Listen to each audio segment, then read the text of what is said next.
Bismillahirrahmanirrahim. Alhamdulillahirabbil alamin. Allahumma shalli ala Muhammad wa ala ali Muhammad. Assalamualaikum warahmatullahi wabarakatuh. Halo teman-teman, apa kabar? Mudah-mudahan teman-teman selalu dalam lindungan Allah Subhanahu wa taala. Amin ya rabbal alamin. Alhamdulillah, kali ini aku mau nyanyi.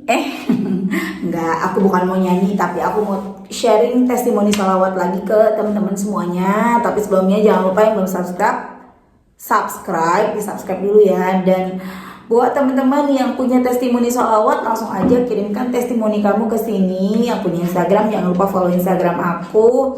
Dan buat teman-teman yang belum punya buku ini tinggal 7 lagi loh. Jadi jangan sampai kehabisan. Stok di aku tinggal 7 piece lagi. Jangan sampai kehabisan. Soalnya di penerbit itu aku udah kehabisan. Aku mau stok lagi nggak bisa teman-teman ya. Mungkin di toko-toko lain, misalnya di Gramedia atau di mana-mana mungkin masih ada. Jadi teman-teman kalau misalnya nanti kehabisan, langsung aja cari di Gramedia ya. Harganya 55.000. Kalau mau order ke admin bisa ke sini, ke nomor ini. Nah, sekarang akan aku bacain testimoninya. Ini aku taruh dulu, gitarnya bikin ribet ya.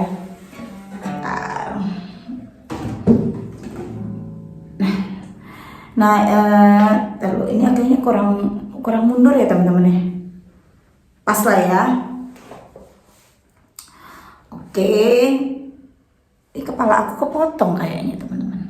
Ribet banget aku ya kayaknya ya. Bikin video ribet ya. Lanjut. Ini kisahnya dari siapa ya tadi?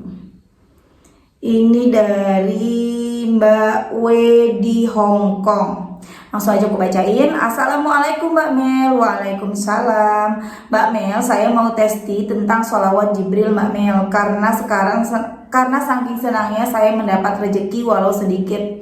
Tapi aku yakin ini adalah jawaban dari Allah Subhanahu wa taala. Begini Mbak Mel, saya tuh sering banget lihat YouTube. Pertama saya dulu sering lihat Ustadz Muklis. Dulu tuh saya mengabaikannya. Saya ada sedikit berpikir negatif. Masa sih sholawat bisa ATM terisi sendiri, utang lunas sendiri gitu. Tapi saya juga udah mengamalkannya. Yang saya rasakan dulu sering dapat kemudahan tiap aku mau bayar utang. Utang saya banyak Mbak Mel. Nah, tapi saya terus berhenti begitu aja. Tapi saya masih terus sholat di setiap saya ada waktu. Karena saya lagi kerja di Hong Kong Mbak Mel. Kadang untuk susah sedih jadi satu, rasanya pengen banget lepas dari hutang. Tapi Allah selalu kasih jalan, alhamdulillah. Dan saya kok lihat YouTube-nya Mbak Mel banyak sekali testi-testi. Kok saya jadi bergerak lagi hati saya. Saya mengamalkannya nggak pernah banyak sih Mbak Mel, kadang 100 kali, 11 kali kalau nggak aku buru-buru. Juga tahu sampai 500 kali atau 1000 kali lebih pernah juga.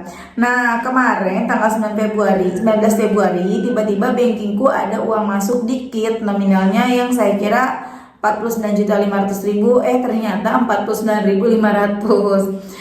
Anehnya nggak tahu siapa yang transfer. Sampai sekarang nggak ada teman WA atau siapa yang telepon ke aku. Dan saya cek juga nggak ada siapa yang transfer. Aku berpikir mungkin ini jawaban dari Allah tentang keyakinanku. Nah, selang 2 hari di aplikasiku TNG ya. TNG itu apa ya? Itu aplikasi pengiriman uang yang dipakai di Hong Kong. Itu saldo aku ada $331. Terus tiba-tiba temenku nagih pulsa aku $100 dan saya transfer 107 karena aku punya utang $7. Nah, setiba habis aku transfer, aku kembali ke menu untuk cek saldo, tiba-tiba angkanya kok jadi $428. Aku pikir temanku transfer nitip, biasanya kan gitu. Tapi anehnya aku lihat transaksi uang masuk itu nggak ada tanda ada uang yang masuk. Sampai sekarang nggak ada yang WA atau nelfon. Ya Allah Mbak Mel, aku seneng banget karena ini adalah keajaiban. Doaku terkabul, aku semakin yakin. Dan insya Allah aku bertambah banyak sholawatku agar Allah selalu mempermudah segala urusanku Mbak Mel. Aku ingin sekali cepat berkumpul dengan anak dan keluarga tanpa harus meninggalkan beban hutang ini. Aku terjerumus ke dalam hutang piutang Mbak Mel. Di sini doakan saya ya Mbak Mel agar saya lekas bebas dari hutang ini, amin.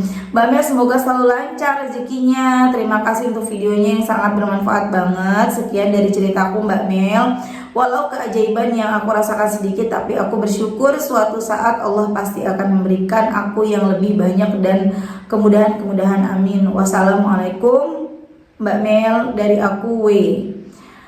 Masya Allah ya teman-teman, itu tadi testimoni dari Mbak W di Hong Kong. Jadi Mbak W ini teman-teman bukan dilihat dari jumlah nominalnya ya, Mbak W ini kayak kurang yakin gitu sama the power of sholawat. Sering ngeliat testimoni sholawat, tapi kok kayak masa sih sholawatan ATM bisa keisi sendiri. Nah makanya sama Allah dibuktikan, tiba-tiba ATM-nya terisi sendiri sehingga beliau jadi merasa dan semakin yakin kalau itu benar adanya. Tapi teman-teman di sini poinnya jangan ini ya, jangan mikirnya aku mau sholawatin ATM. Ada tuh pernah yang WA admin aku, dia bilang aku udah sholawatin ATM kok ATM ku nggak keisi-isi sih gitu. Nah itu lucu ya teman-teman. Jadi bukan ke situ ya, cara Allah menolong kita tuh bukan hanya dengan ATM terisi sendiri, banyak cara ya, dari orang tua, dari suami, dari anak, dari tetangga, dari teman, sahabat, dari manapun. Atau mungkin tiba-tiba hutang kita dilunasin sama yang ngutangin kalau masalahnya utang ya teman-teman. Jadi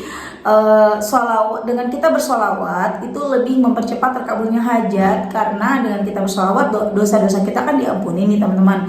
Ketika dosa-dosa kita diampunin, apa yang menjadi hajat kita tuh cepat terkabulnya, karena yang menghalangi doa-doa kita terkabul itu adalah dosa.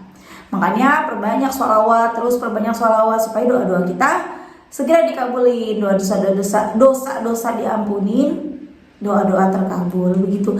Dan caranya ya nggak harus dengan ATM terisi sendiri, terserah Allah gimana caranya, Allah yang lebih tahu yang terbaik buat hambanya. Aku langsung baca kisah yang kedua aja ya teman-teman ya. Ini dari Mbak Herlin di Madiun. Masya Allah nih Mbak Herlin udah ngasih judul buat aku. Makasih ya Mbak Herlin ya. Kadang memang agak susah ya bikin judul gitu yang pas buat YouTube ya. Lanjut. Aku mau testimoni Mbak Mel, berkat sholawat beban kerja nggak terasa berat. Aku seorang tenaga honorer, kerjaan menumpuk penuh deadline sesuai tupoksi, tugas pokok dan fungsi. Porsi kerjaku paling banyak di antara staf di kantor, malah lebih banyak dibanding yang sudah PNS. Sebelum kenal sholawat, semua kerjaan terasa berat dan menumpuk. Baru kemarin aku dikasih tugas yang bukan tugas aku. Berat rasanya Mbak Mel, akhirnya sambil merasa jengkel, aku menghela napas panjang, pakai masker. Kemudian aku baca sholawat sambil kerjakan. Karena mau gak mau juga harus aku selesaikan. Alhamdulillah berkat sholawat semua beban berat pekerjaan bisa aku selesaikan. Alhamdulillah berkat sholawat semua beban berat pekerjaan bisa aku selesaikan sebelum deadline. Jadi terasa ringan banget. Kini aku dikasih tugas lagi yang lagi-lagi bukan tugas aku. Aku ditugaskan bawa uang belanja kantor harian. Ribet banget dan penuh resiko mengingat aku hanya seorang tenaga honorer. Aku pun dengan terpaksa berusaha ikhlas menjalaninya. Mohon doa ya Mbak Mel dan teman-teman, semoga dengan keberkahan sholawat aku bisa ikhlas dan amanah dalam menjalankan tugas. Semoga aku segera diangkat PNS, amin. Mbak Mel, aku mau tanya, kenapa ya aku kok semakin aku kerja tulus semua pekerjaan rutin diselesaikan dengan baik, tapi malah selalu ditambahin pekerjaan yang bukan tugasku? Apa memang Allah lagi menguji kesabaranku ya Mbak Mel? Ini aku jawab dulu ya teman-teman. Memang kadang gini ya, kadang kita nih memang diuji sama Allah. Ketika kita mau belajar jadi orang yang baik nih, mohon maaf kalau berisiknya udah mulai hujan lagi. Aku kejar waktu karena sebentar lagi yang bantuin di rumah aku datang, jadi nanti aku takut ganggu kerjaan beliau. Nah teman-teman, kita memang seperti itu, bukan hal dalam pekerjaan aja. Ketika kita baik sama orang nih, baik nih, dia minta tolong kita bantuin, dia minta bantuan apa kita bantuin gitu ya. Tapi itu orang jadi minta tolong terus gitu loh teman-teman. Kadang kita merasa kok aku kayak dimanfaatkan ya gitu ya Mbak ya. Kok kayak dimanfaatkan ya kebaikanku. Aku pernah merasa seperti itu teman-teman, sedih banget. Jadi kayak yang aku tuh pengen banget berteman sama orang yang tulus, tapi kenapa orang yang berteman sama aku tuh kayaknya nggak tulus semuanya gitu. Kadang ada pikiran seperti itu.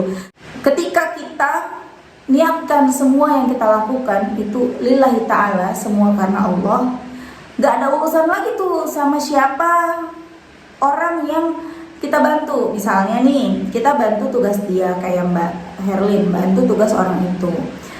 Aku tahu kok, aku dulu soalnya pernah ya menjadi honorer gitu ya. Kita kerjakan nih ya yang bukan tugas kita. Ya udah kita kita kerjakan. Kalau kita lillahi ta'ala, Allah melihat ya. Biarin deh, yang lain gak ada yang lihat. Yang tahu cuma Allah, kamu mbak, dan juga orang yang nyuruh kamu gitu kan. Lillahi ta'ala, itu udah dapat pahala yang luar biasa. Sabar, itu kamu lagi kalau kamu ikhlas, kamu lagi nabung pahala yang banyak, sehingga suatu hari itu akan bisa kamu petik. Ketika sudah ibaratnya kamu lagi nanam kebaikan ya, nanam. Ketika sudah waktunya tumbuh dengan baik, kita tinggal petik. Beneran. Lillahi ta'ala, ketika kita lillahi ta'ala, misalnya kita minjemin orang nih ya, aku ada begitu, ada yang misalnya orang minjem ya, janji mau dibalikin besok, tahunnya jadi sebulan, 2 bulan, 3 bulan, 4 bulan ya gitu ya. Sekalinya menghubungi, bukannya bukannya bayar hutang, malah minjem lagi gitu. Kita pasti dongkol dong ya kalau ada orang kayak gitu. Ya Allah, lo bayar belum udah minjem lagi gitu. Jadi kembali lagi, kalau kita niat lillahi ta'ala, semua yang kita lakukan yang semuanya adalah kebaikan, itu sudah dicatat sama Allah sebagai nilai pahala buat kita ya. Nah, urusan kita mau bantu lagi atau enggak, itu terserah kita. Kalau misalnya kita mau bantu lillahi ta'ala, ingat lillahi ta'ala silahkan. Tapi kalau misalnya kita asih dongkol, terus kita rasanya berat untuk membantu, lebih baik nggak usah. Lebih baik gak usah, daripada kita bantu tapi nggak ikhlas, kita omongin kemana-mana, itu malah salah teman-teman. Jadi bukannya dapat pahala, kita malah dapat dosa ya teman-teman ya, begitu ya. Jadi intinya semua yang pada punya perasaan gak enak kayak aku nih, aku orangnya tuh gak enakan teman-teman ya. Gak enakan, akhirnya kesel sendiri, tapi gak bisa mengungkapkan kekesalan, gak bisa mengungkapkan rasa yang ada di hati aku, sehingga kadang aku paling nangis gitu ya, paling aku sedih. Ya Allah, kenapa sih orang ini begini sama aku, kenapa sih begini. Cuman kembali lagi, kita belajar ikhlas lagi. Semua kalau udah lillahi ta'ala, semua ya Allah, semua kita serahkan kepada Allah. Allah pasti ganti dengan yang lebih baik. Udah pokoknya ke Allah aja semuanya. Kalau ada orang minta tolong, ada orang segala macem, ada orang memperlakukan kita seperti apa, ikhlas lillahi ta'ala, Allah yang maha melihat. Udah, kalau misalnya kita nggak mau, kita nggak bisa ikhlas, nggak usah, itu aja ya. Tapi kalau ini kan soal kerjaan, nggak mungkin kita bilang enggak ya mbak ya. Bismillah, jalanin, mudah-mudahan suatu hari bisa segera jadi PNS ya mbak ya. Lanjut ya, di sini ada lagi Mbak Herlin DM lagi, nge-WA lagi. Alhamdulillah berkah sholawat terus menerus dapat rezeki 100.000 nih Mbak Herlin nih, Masya Allah, keren banget ya, bersyukur banget ya dapat rezeki 100.000 tuh kayaknya girang banget. Alhamdulillah. Assalamualaikum Mbak Mel, alhamdulillah hari ini aku dapat rezeki meski nggak banyak, tapi ini ajaib sekali. Aku udah hampir 2 tahun nggak pernah cetak buku rekening bank, karena tiap gajian aku ambil dari ATM langsung untuk keperluan keluarga. Iseng pagi ini mumpung ada tugas, ambil giro untuk kantor, sekalian aku print out buku rekening. Alhamdulillah ada transferan 100.000 pada tanggal 2 Februari kemarin, sekarang tanggal 23 Februari, tapi nggak ada komplain salah transfer atau apapun. Alhamdulillah, Masya Allah banget ya. Itu tadi 2 testimoni, dari pertama dari Mbak Herli, dari Mbak Wei di Hong Kong, kemudian dari Mbak Herlin, yang Masya Allah sama ya, ATM terisi sendiri walaupun jumlahnya nggak banyak, tapi di situ membuktikan bahwa kedahsyatan kita bersolawat itu ada, keajaiban solawat itu ada, the power of solawat itu ada. Jadi buat teman-teman, ayo semangat solawatan. Solawat apa bebas. Aku selalu bilang solawat apa bebas. Mau shollallahu ala Muhammad, Allahumma sholli ala Muhammad, Allahumma sholli ala Sayyidina Muhammad, sajaratun nukut, kemudian sholawat munjiyah, sholawat Maria, sholawat ada banyak ya. Aku taunya sih ya segitu-gitu aja yang gak banyak-banyak, karena aku sendiri mengamalkan hanya 2, sholawat munjiat dan sholawat Jibril teman-teman. Oke teman-teman, terima kasih udah nonton. Aku nggak bisa lama-lama soalnya hujan, pengennya sih lama ya, mumpung anak-anak juga nggak ada, lagi sekolah, jadi kan nggak berisik. Tapi apa mau dikata, kenyataannya kita sibuk. Mari kita tutup video kita kali ini dengan menyanyikan sebuah lagu. Nggak deh, ini gaya-gayaan aja begini. Oke teman-teman, terima kasih. Kita doakan semoga Mbak Herlin bisa segera diangkat jadi PNS. Kemudian Mbak siapa lagi? Mbak W, semoga hutang-hutangnya lunas ya Mbak. Insya Allah lunas Mbak. Pokoknya istiqomah aja salawatan. Insya Allah lunas dan bisa segera kumpul kembali bersama dengan keluarga tercinta. Amin amin ya rabbal alamin. Assalamualaikum warahmatullahi wabarakatuh.